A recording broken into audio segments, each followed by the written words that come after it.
What do you do when your humidifier doesn't humidify like it used to? I'll turn it off and I'll show you.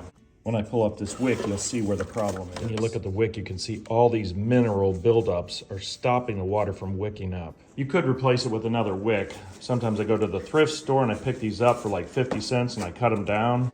Buying them new can be pretty expensive. Or you can recover the old one. I'll show you how. Fill up a sink with warm water in it.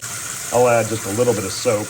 You'll set it into the water, let everything dissolve. You don't want to like squish it around or you'll destroy the wick. So sometimes you may give it a little bit of a shake, but that's as far as you want to take. You can see immediately how dirty the water is getting. Within 5 minutes, you can start to see everything dissolve, but sometimes I'll let it soak for a few hours. If the wick is this dirty, we're gonna have to clean the machine. I'll pull it out of here and put it in some fresh water. I'll add some white vinegar to this mix.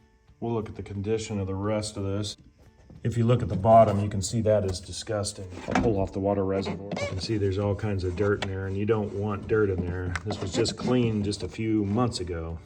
The motor is up here, so I know that I can soak the rest of it down. With better light, you can see the dirt and debris in there. Put in some warm water and just let it soak.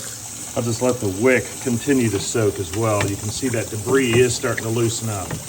You can see all that debris coming out into the water. There's like stink bugs and all kinds of stuff in the water now. I'll let all this stuff continue to soak, and you can see I'm still getting some debris out of it. Every once in a while I'll come over and kind of agitate it, but you don't want to push on it because you'll destroy that wick. When I take a closer look at this, I can see that the wick is actually starting to rust through.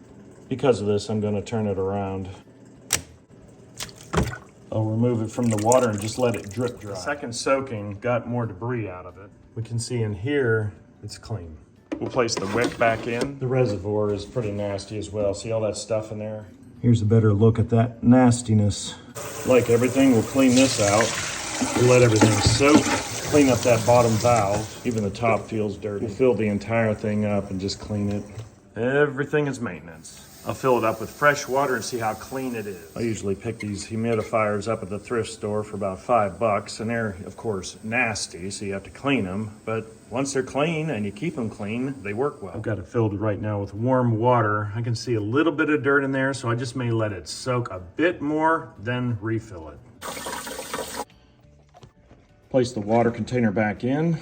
You'll hear it drain back into the unit. Turn it on. You may have to reset the filter. I've been running it for a couple days and it's literally about 5 times better.